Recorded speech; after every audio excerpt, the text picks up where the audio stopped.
در مقامات اجرایی محلی حکومت دولتی شهر پنجکند اجلاس 17 مجلس وکیلان خلق شهر پنجکند دعوت ششم تحت ریاست رئیس مجلس وکیلان خلق شهر پنجکند رئیس شهر خالقزاده عبدالخالق برگزار گردید که در کار آن نماینده مقامات اجرایی حکومت دولتی ولایت سوخت، معاون رئیس ولایت سوخت ظریف میردادا، معاونان رئیس شهر، راهبران مقامات حفظ حقوق، وکیلان، راهبران کارخانه و تشکیلات‌ها، رئیسان جماعت‌های دهات و نمایندگان وسایط اخبار عامه اشتراک نمودند. اجلاس با صدا دادن سرود ملی جمهوری تاجیکستان آغاز یافت. از روی مسئله یکم حسابات رئیس شهر پنجکند درباره فعالیت مقامات اجرایی محلی حکومت دولتی شهر پنجکند در سال 2023 شنیده شد.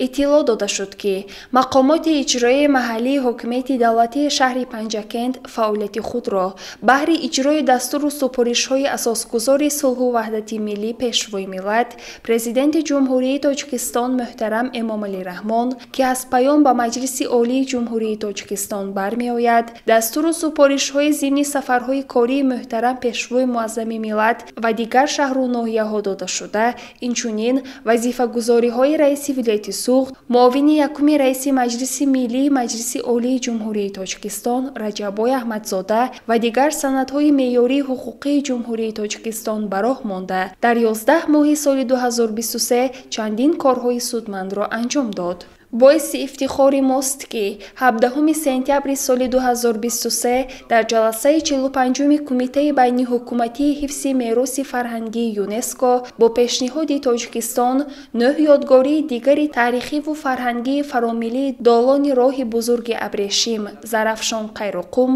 از جمله 5 یادگاری دیار باستانی ما پنجکند قدیم شهرک سنجرشاه تلیخمتوده نظام آبیاری تاقسنکارز و مقبره خواجه محمد بشارا شامل فهرست میراث فرهنگ جهانی این نهاد با نفوذ بین المللی گشت. رویداد دیگری مهم سال تشریف اساسگذار صلح و وحدت ملی پیشوای ملت پرزیدنت جمهوری تاجیکستان محترم امامعلی رحمان به شهر باستانی پنجکند و اشتراک در افتتاح کارخانه عظیم استحصال مس در نزد کارخانه مشترک زرافشان با اقتدار 300 جای کاری نو، ملاقات با یتیمان کل، تقدیم تکنیک و تجهیزات نو و 4 عدد ماشین یاری تجلی طبی به ساحه تندرستی شهر می باشد.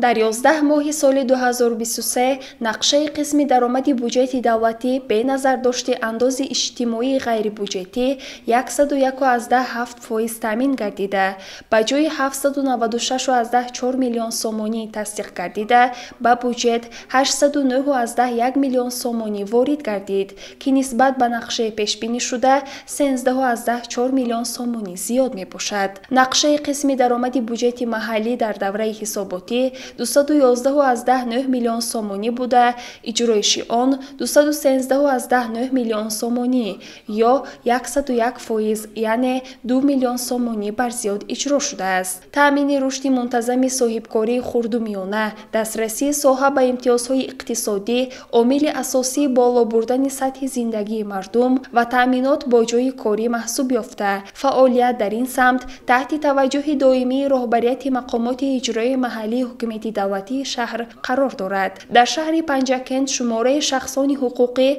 و صاحبکاران انفرادی در 11 ماه سال 2023 از اولی به قیدگیری 9090 نفر را تشکیل داد که نسبت به اولی سال 191 یا 0.9% زیاد می باشد. بهر فراهم آوردن فضای مساعد سرمایه گذاری با جلب سرمایه داخلی خارجی کارهای معین انجام داده شده در این دوره به اقتصادیات شهر 823.4 میلیون سومانی سرمایه مستقیم جلب کرده شد. مسئله های وابسته به رشد صاحبکاری و جلب سرمایه پیوسته در شورا عاید به رشد صاحبکاری و بهتر نمودن فضای سرمایه گذاری نزد رئیس شهر طبق نقشه بررسی شده. هر ماه با صاحبکاران مسئله های پیش آمده مورد محاکمه قرار داده می شود. با مقصد جلب سرمایه به اقتصادیات شهر سال جاری سفرهای کاری رئیس شهر پنجکند ба ҷумҳуриҳои Қазоқистон, Федератсияи Русия ва Кореяи Ҷанубӣ сурат гирифт ва беш аз 10 маротиба бо сармоягузорон мулоқотҳо ташкил карда шуд. Соҳаи кишоварзӣ яке аз самтҳои асосӣ ва афзалиятноки пешбурди иқтисодиёти шаҳри Панҷакент маҳсуб ёфта, нақши он дар таъмини амнияти озуқаворӣ, рушди соҳаҳои саноат, афзоиши имкониятҳои содиротии шаҳр ва таъсиси ҷойҳои нави корӣ хеле муҳим аст. Соли равон кишоварзони шаҳр чандин маротиба дар маркази вилоят, пойтахти ҷумҳурӣ ва моҳи август дар пойтахти ҷумҳурии Қазоқистон, шаҳри Остона, ярмарка фурӯшгоҳи маҳсулоти кишоварзӣ барпо карда, дастовардҳои соҳа ва намунаҳои маҳсулоти кишоварзии шаҳрро манзури таваҷҷӯҳи сокинони минтақаҳои мазкур намуданд. Соли ҷорӣ дар ҳамаи шаклҳои хоҷагидории шаҳр дар масоҳати беш аз 29 000 гектар зироатҳои гуногун кишт карда шуд, ки нисбат ба соли гузашта 101% ё 280 гектар зиёд аст. ҳамзамон дар ин давра дар ҳамаи шаклҳои хоҷагидорӣ 4333 гектар картошка кишт карда шуд, ки нисбат ба соли гузашта 109% ё 359 гектар зиёд мебошад. тибқи маълумоти оморӣ, дар 8 сардхонаи шаҳр 94 тонна себ, 312 тонна пиёз ва 200 тонна сабзӣ барои зимистону баҳори соли оянда захира карда шудааст. бояд қайд кард, ки дар ҳамаи шаклҳои хоҷагидории шаҳр 3939 оилаи занбӯри асал мавҷуд буда, нисбат ба ҳамин давраи соли 2022 75 оилаи занбӯри асал зиёд мебошад. дар ҳудуди шаҳру деҳоти Панҷакент дар масоҳати 133.9 гектар ҳавзҳои моҳипарварӣ бунёд шуда, дар онҳо ва беш аз 59 миллион сар моҳӣ парвариш карда мешавад. дар давраи ҳисоботӣ дар шаҳру деҳоти Панҷакент 32 маротиба шанбегӣ ва аксияи тозагии маҳал барпо карда шуд, ки дар он 46 000 нафар сокинони шаҳр иштирок намуданд. инчунин дар нимсолаи якуми соли равон 14 маротиба аксияи тозагии соҳил барпо гардид, ки дар ҷараёни он 7200 нафар иштирок намуданд. бо назардошти баландбардоштани иқтидори содиротии мамлакат, истеҳсоли маҳсулоти ивазкунандаи воридот дар партави сиёсати пешвои муаззами миллат муҳтарам Эмомалӣ Раҳмон ҷиҳати роҳандозӣ намудани саноатикунонии босуръати кишвар чун ҳадафи чоруми стратегии миллӣ ва дар ин замина ба кишвари саноатӣ аграрӣ табдил додани Тоҷикистон, мақомоти иҷроии маҳаллии ҳокимияти давлатии шаҳр ба рушди соҳаи саноат таваҷҷӯҳи хоса зоҳир менамояд. дар 11 моҳи соли 2023 дар 43 коргоҳ ва корхонаҳои саноатии фаъол ҳаҷми истеҳсоли маҳсулоти саноатӣ якҷо бо хизматрасонии пулакиро ба 4,5 миллиард сомонӣ расониданд. ҳарчанд саҳми корхонаи муштараки Зарафшон дар иҷрои нақшаи истеҳсоли маҳсулоти саноатӣ чун пешина назаррас аст, дар 11 моҳи соли 2023 дар самти меъморӣ, шаҳрсозӣ ва сохтмон фаъолияти мунтазам ба роҳ монда шуда, ҷиҳати таҳкими корҳои ободониву созандагӣ бо маблағгузории ҷумҳуриявӣ, вилоятӣ ва шаҳрӣ, инчунин бо ҷалби сармояи мустақим якчанд иншооти ҷашнӣ сохта шуданд. корҳои сохтмонӣ ва ободонӣ дар шаҳр бо маром идома дорад. дар давраи ҳисоботӣ дар қаламрави шаҳри Панҷакент тибқи чорабиниҳо якчанд иншоот аз ҷумла кӯдакистони хусусӣ дар маҳаллаи Зардолозор, мактаби нав дар деҳаи бостондеҳи ҷамоати деҳоти Саразм, меҳмонхонаи Ашам дар деҳаи ғӯсари ҷамоати деҳоти Лоиқшералӣ, марказҳои хизматрасонии тиббии Зармед ва Ансорӣ дар доираи сафарҳои раиси вилояти Суғд ба шаҳри Панҷакент, инчунин беморхонаи сироятӣ дар деҳаи Чинор, пас аз таъмиру таҷдид хонаи саломатӣ дар деҳаи Ғӯсар, коргоҳи истеҳсоли коркарди партов дар ҷамъияти дорои масъулияти маҳдуди корхонаи муштараки Зарафшон, хати оби нӯшокӣ дар деҳаи Нуристони ҷамъияти деҳоти Чинор, фурудгоҳи хурд барои чархбол дар шаҳраки Суғдиён, бинои истиқоматии баландошёна бо марказҳои савдо ва хизматрасонӣ мавриди истифода қарор дода шуданд. ҳамчунин дар ин давра як меҳмонхона бо 20 рахти хоб дар як вақт, пули мошингузар дар деҳаи сори ҷамоати деҳоти Моғиён, корхонаи истеҳсоли хишт мавриди истифода қарор гирифт. ба истиқболи 35-солагии истиқлоли давлатии ҷумҳурии Тоҷикистон дар шаҳри Панҷакент бунёди 556 адад иншоот пешбинӣ пешбинӣ шудааст, ки то имрӯз 313 иншооти таъиноти гуногун мавриди истифода қарор дода шуд. айни ҳол корҳо дар сохтмони 21 бинои истиқоматии бисёрошиёна бо марказҳои савдо ва нуқтаҳои хизматрасонӣ дар табақаи якум, беморхонаи минтақавии деҳаи ғӯсари ҷамъияти деҳоти лоиқи Шералӣ, мактаб барои 240 хонанда дар деҳаи боғчаи ҷамъияти деҳоти Шинг, синфхонаҳои иловагӣ дар назди муассисаҳои таълимии деҳаҳои Бостондеҳ ва яккасадаи ҷамъияти деҳоти Саразм, биноҳои Ҳизби Халқи Демократии Тоҷикистон дар шаҳри Панҷакент, шӯъбаи Кумитаи давлатии амнияти миллӣ дар шаҳри Панҷакент ва ғайра идома дорад. дар натиҷаи иҷрои саривақтии вазифаҳо ва истифодаи самараноки захираву имкониятҳои мавҷуда муяссар гардид, ки рушди бонизоми соҳаи нақлиёт ва коммуникатсия таъмин карда шавад. баҳри баландбардоштани сатҳи хизматрасонии соҳаи нақлиёти мусофиркашонӣ, 3 ташкилоти мусофирбарӣ монанди Рахш таксӣ, Як таксӣ ва Арзон таксӣ дар шаҳри Панҷакент фаъолияти худро оғоз намуда, ҳамарӯза ба мардуми шаҳру деҳот бо нархҳои дастрас ва нақлиётҳои босифат хизмат мерасонанд. таъмини сокинон бо оби нӯшокӣ яке аз вазифаҳои муҳим ба шумор меравад. дар шаҳри Панҷакент ҷиҳати иҷрои хизматрасониҳои обу ташноб ба аҳолӣ ва корхонаву ташкилотҳо ба маблағи 4,8 миллион сомонӣ хизмат расонида шудааст. дар 11 моҳи соли 2023 муҳаррикҳои таҷҳизотҳои обкашии пойгоҳҳо аз таъмири ҷорӣ бароварда шуда, 230 садамаи оби нӯшокӣ ва 149 садамаи канализатсионии шабакаҳои обу ташноб иваз карда шуданд. дар ин давра 8 адад таҷҳизотҳои обкашии пойгоҳҳои обкашӣ аз таъмири капиталӣ бароварда шуда, ба маблағи 62 000 сомонӣ барои пойгоҳи обкашӣ таҷҳизотҳои нав харидорӣ карда шуданд. таъмини аҳолӣ бо шуғли пурмаҳсул яке аз самтҳои асосии сиёсати иҷтимоии давлат буда, сатҳу сифати зиндагии сокинони мамлакат ба татбиқи босамар ва оқилонаи он вобастагӣ дорад. даромадҳои пулии аҳолӣ ва музди меҳнат бозгои сатҳи некӯаҳволии мардум мебошад. музди миёнаи маош дар 11 моҳи соли 2023 мувофиқи шаҳри Панҷакент 2502 сомонӣ аст, ки ин нисбат ба ҳамин давраи соли пешин 174% ташкил медиҳад. дар давраи ҳисоботӣ ба мақсади ба кор таъмин намудани корҷоён, бекорон ва муҳоҷирони меҳнатии ба ватан баргашта 20 ярмаркаи ҷойҳои кории холӣ бо иштироки намояндагони 137 ташкилоту муассиса ва 3702 нафар корҷоён барпо карда шуд. ба иштирокчиёни ин ярмаркаҳо 3900 ҷойи холии корӣ пешниҳод гардид, ки дар натиҷа 225 нафар соҳиби кори доимӣ шуданд. дар кишвари соҳиби истиқлоли мо ба шарофати сиёсати маорифпарваронаи пешрои муаззами миллат ба соҳаи маориф таваҷҷӯҳи махсус зоҳир мегардад.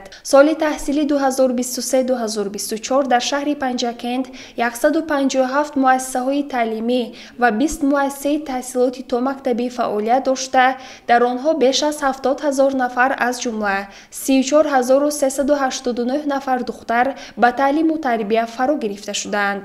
дар шаҳр як муассисаи таҳсилоти олӣ ва 3 муассисаи таҳсилоти миёнаи касбӣ фаъолият дошта, аз рӯи беш аз 30 намуди ихтисос мутахассис тайёр мекунанд. дар ин муассисаҳо 398 нафар устодон ба кори таълиму тадрис машғул ҳастанд, ки 18 нафари онон профессору доктори илм ва 16 нафарашон номзадҳои илм мебошанд. муассисаҳои таълимӣ бо либоси ягонаи мактабии истеҳсоли ватанӣ таъмин мебошанд ва нақшаи истеҳсоли либоси мактабӣ 100 584 дона ё 103% таъмин карда шуд. бо мусоидат ва дастгирии мақомоти иҷроии маҳаллии ҳокимияти давлатии шаҳр, дастгирии соҳибкорон, саховатмандон ва падару модарон тӯли 11 моҳи соли равон дар самти таъмиру таҷдид бунёди муассисаҳои таълимӣ ва барои мустаҳкам кардани пояи моддию таълимии муассисаҳои соҳа корҳои зиёде анҷом дода шуд. дар давраи ҳисоботӣ дар назди муассисаҳои таълимии 94 6 адад, 36 3 адад, 37 2 адад, 58 6 адад, 46 6 адад, яъне дар маҷмӯъ 23 адад синфхонаҳои иловагӣ сохта ба истифода дода шуд. айни замон сохтмони 116 адад синфхонаҳои иловагӣ дар назди муассисаҳои таълимии шаҳру деҳот идома дорад. зимнан муассисаҳои таълимии шаҳр арафаи соли нави таҳсили 2023-2024 2024 از تعمیر جوری برآورده شده برای دوره تیرماه و زمستان با انگشت و هیزم تامین کرده شدند. سال روان در آزمون جمهوریوی تاجیکان آینه تاریخی میلاد 500 نفر خواننده شرکت ورزیده. از این تعداد 2 نفر در دور جمهوریوی صاحب مقام سیوم گردیدند. در دور ولایتی آزمون فروغ صبح دانایی کتاب است 60 نفر اشتراک کرده. در دور جمهوریوی آزمون مذکور 3 نفرشان صاحب جایهای نمایان گردیدند. در دور ولایتی آزمون جمهوریوی علم فروغ معرفت در مجموع 55 نفر اشتراک کرده. 18 نفر صاحب مقام اول، 21 نفر مقام دوم و 15 نفر صاحب مقام سیوم گردیدند. از این شماره 6 نفر خواننده، 2 نفر آموزگار به دور جمهوریوی راه خط گرفته، 2 نفر صاحب مقام اول و سوم گردیدند. در دور ولایتی المپیادای فنی مکتب بچگان 191 نفر خوانندگان مؤسسه‌های تعلیمی شهر شرکت کرده. 34 نفر به دور جمهوریوی راه خط گرفتند که 11 نفر سزاوار جایهای دوم و سوم و 3 نفر سزاوار افتخارنامه وزارت معارف و علم جمهوری تاجیکستان گردیدند.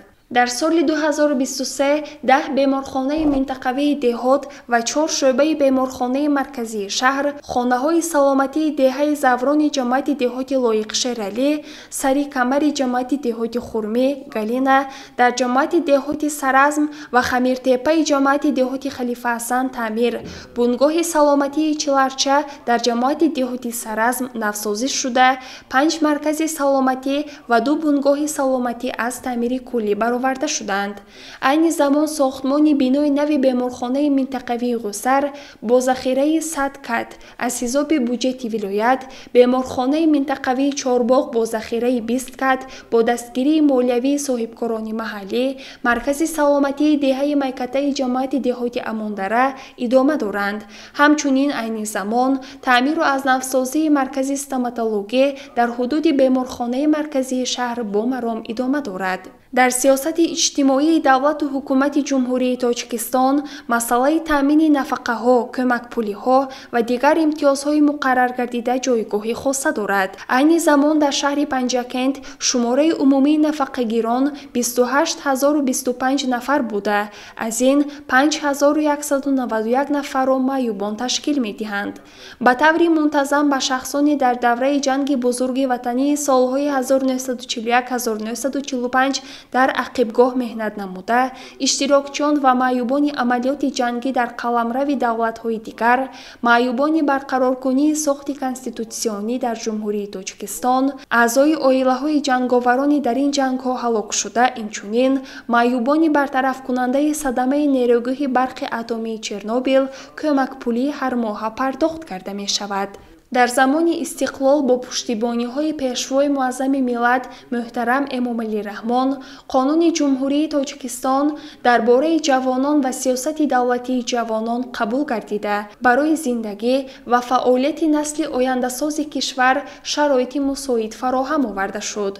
عین زمان در قلمرو شهر و دهات پنجاکند بیش از 106,000 جوان کار و زندگی می‌کنند. در ضمن یادآور می‌شویم که همچنین در طول 11 ماه سال 2023 ورزشکاران شهر در مسابقه‌های ولایتی، جمهوریوی و بین‌المللی از روی نمودهای ورزش از جمله گشتن طرزی آزاد، شوخ‌پیمایی و وزنه‌برداری صاحب 84 مدال طلا، 73 مدال نقره و 82 مدال برنج گردیدند. سال 2023 دسته سرازم شهر پنجاکند در مسابقه فوتبال برای دریافت جام رئیس ولایت اشتراک نموده سزاوار جای اول گردید. همچنین دسته مذکور در چمپیونات تاجیکستان لیگ 2 اشتراک کرده با 10 دسته بهترین ولایت سوخت قوه آزمایی نمود و سزاوار مقام اول گردید. دسته سرازم در 18 بازی چمپیونات غلبه به دست آورده به لیگ یکم راه خط گرفت. در دوره حساباتی 4 میدانچه ورزشی مورد استفاده قرار گرفته. ساختمان 11 انشاءات ورزشی در منطقه‌های گوناگون شهر ادامه دارد. باید تذکر داد که سال روان با تقویت کارهای تشکیلی، تشویقاتی و ترغیباتی و فعالیت با ثمر ستاد شهری عاید به دعوت 817 نفر دعوت شونده به صف قواهای مسلح جمهوری تاجیکستان پیش از مهلت مقرر شده سفربر کرده شدند. به حالت 1 دکبر سال روان در شهر پنجکند 26 شرکت سیاحی و یک تشکیلات جمعیتی شورای زرافشان عاید به رشد سیاحی فعالیت می کنند. همزمان در شهر 4 مرکز اطلاعاتی سیاحی، 12 مهمانخانه، 2 پایگاه سیاحی و 22 خانه پذیرایی مهمانان با 1000 جای خواب، 4 آثارخانه و 330 یادگاری تاریخی به قید گرفته شده است. در دوره حساباتی 3 مهمانخانه خرد با 55 جای خواب مورد استفاده قرار داده شد. ماه سپتامبر سال روان بخشیده به 32 سالگی استقلال دولتی جمهوری تاجیکستان در موضع 7 کل با مقصد معرفی امکانات سیاحی مملکت و مساعدت به رشد ورزشی سبک دومین نیمه‌ماراتون کشاد کوهی برگزار گردید که از 13 دولت راهبران شرکت‌های سیاحی شهر، ورزشکاران و نمایندگان کسب و کار گوناگون اشتراک نموده 8 نفر غالبان با جایزه‌های مالیوی و سپاسنامه‌ها قدردانی کرده شدند. اینچنین ماه اکتبر سال جاری شرکت‌های سیاحی شهر پنجکند در آزمون بهترین صادرات کننده تاجیکستان اشتراک نمودند که پایگاه کوهنوردی و سیاحی ارتوج و جمعیت دارای مسئولیت محدود سیاحت هفتکل غالب و صاحب دیپلم و جایزه‌های مالیوی شدند. امروز زنان و بانوان در همه ساحه‌ها فعالیت نموده در تحکیم روند رشد اجتماعی و اقتصادی شهر سهمی نظررس می‌گذارند. از 161400 نفر زنان و دختران شهر و دهاتمان 74 نفر زن در وظیفه‌های راهبری و 69 نفر همچون خدمتچی دولتی فعالیت می‌نمایند. از این شماره 2 نفر وکیل مجلس وکیلان خلق ولایت، 45 نفر وکیل مجلس وکیلان خلق شهر و دهات بوده، 6 نفر دارنده مدال خدمت شایسته، 55 نفر گیرندگان استیپندی پرزیدنتی، 2 نفر گیرندگان استیپندی رئیسی ولایت سوخت می باشند. در دور ولایتی و جمهوریوی فستیوال آزمون جمهوریوی صدرنگ چکن و اطلس و ادرس از بین زنان و دختران شهرمان 1 نفر سزاوار مقام اول گردید. در 11 ماه سال روان در شهر 2416 عقد نکاح به قید گرفته شده است. در این دوره 185 عائله از هم جدا شدند که نسبت به همین دوره سال 2022 85 عدد کم به نظر رسیده، اکثر آنها جوانان می باشند. در 11 ماه سال 2023 به عنوان مقامات اجرایی محلی حکومت دولتی شهر در مجموع 2772 مراجعت وارد گردید که نسبت به همین دوره سال گذشته 454 یا 14% مراجعت ها کم می باشند. در 11 ماه سال 2023 به 937 نفر ساکنان احتیاجمند شهر از فاند ذخیروی رئیس شهر 325331 سامانی به ساکنان از آفت‌های طبیعی ضرر دیده ناحیه کوهستان مسچاه و جماعت دهات اورمیتن ناحیه عینی 170820 سامانی کمک مالیوی رسانیده شد. تطبیق قانون جمهوری تاجیکستان درباره تنظیم عنعنه و جشن و مراسم در جمهوری تاجیکستان در دوره حساباتی همیشه زیر نظر مقامات اجرایی محلی حکومت دولتی شهر قرار دارد. در 11 ماه سال 2023 در شهر و دهات پنجکند مجموعاً 2525 معرکه و مراسم های مردمی به قید گرفته شده است. از جمله 2214 عدد تویهای دامادی و عروسی، 177 عدد مراسم چیل، سال 134 عدد به دادن طعام برگزار کرده شدند. در نتیجه 20,224,450 سامانی مصرف گردیده است. در دوره حساباتی ضمن انجام سنجش ها از رفت برگزاری معرکه و مراسم ها از جانب مسئولین 19 حالت قانون شکنی آشکار گردید که با رعایت قانونگذاری نسبت به آنها مجازات تطبیق کرده شد. در مقامات اجرایی محلی حکومت دولتی شهر پنجکند استفاده تکنولوژی اطلاعاتی کمونیکاسیونی رسانی طبق طلبات قراری مذکور به راه مانده شده. سامانه مقامات www.panjaken.tg info@panjaken.tg پاچته الکترونی مقامات اجرایی محلی حکومت دولتی شهر و صحیفه رسمی در شبکه‌های اجتماعی فعال می باشد. سال روان در سامانه‌های اجتماعی فیسبوک درباره سفرهای کاری اساسگذار صلح و وحدت ملی پیشوای ملت پرزیدنت جمهوری تاجیکستان محترم امامعلی رحمان رویدادهای مهم حیات اقتصادی و سیاسی مملکت و جهان و شهر پنجکند بیش از 1800 خبر و مطالب و مقاله و گزارش انتشار کرده شد. مبارزه بر ضد جنایتکاری، رعایت ترتیبات جمعیتی و تامین ولایت قانون نه تنها از وظیفه‌های مهم مقامات حفظ حقوق بلکه رسالت همیشگی همه ما و اهل جامعه به حساب می رود. در 11 ماه سال 2023 در شهر پنجکند 351 جنایت صادر و به قید گرفته شده است که نسبت به همین دوره سال گذشته 32 جنایت زیاد می باشد. امروز در جامعه فضای سازگار معنوی حکم فرما است. مردم شکرگزار شهر به قطعیت تام سیاست پیشگرفته سرور دولت را پشتیبانی نموده به بنیادکاری و سازندگی مشغول می باشند. کوشش به خرج داده می شود که نسبت به همه ظهورات پدیده‌های نامطلوب از جمله تروریسم و اکستریمیسم، شامل شدن به حزب و حرکت‌های ارتجاعی افراطی، تعلیمات غیر رسمی دینی، خودکشی و سوءقصد به جان خود، دست زدن به عملهای کروپسیونی، جنایتکاری، زوراوری و خشونت در عائله و غیر محیط آشتیناپذیر فراهم گردد و در این زمینه تربیت جوانان و نسل نورس در روحیه افتخار به وطن صاحب استقلال و احساس بلند خودشناسی ملی گسترش یابد. مقامات اجرایی محلی حکومت دولتی شهر پنجکند از نتیجه‌های جنبست و برد و باخت 11 ماه سال 2023 خلاصه‌های ضروری برآورده. با خواجگی‌های خلق و جنبستی با موفقیت سال روان، اجرای دستور و سپارش‌ها، هدایت‌های سازنده، نشاندادهای پیام اساسگذار صلح و وحدت ملی پیشوای ملت، پرزیدنت جمهوری تاجیکستان محترم امامعلی رحمان و وظیفه‌گزاری‌های رئیس ولایت سوخت رجبای احمدزاده تدبیرهای مشخص را عملی می‌سازد.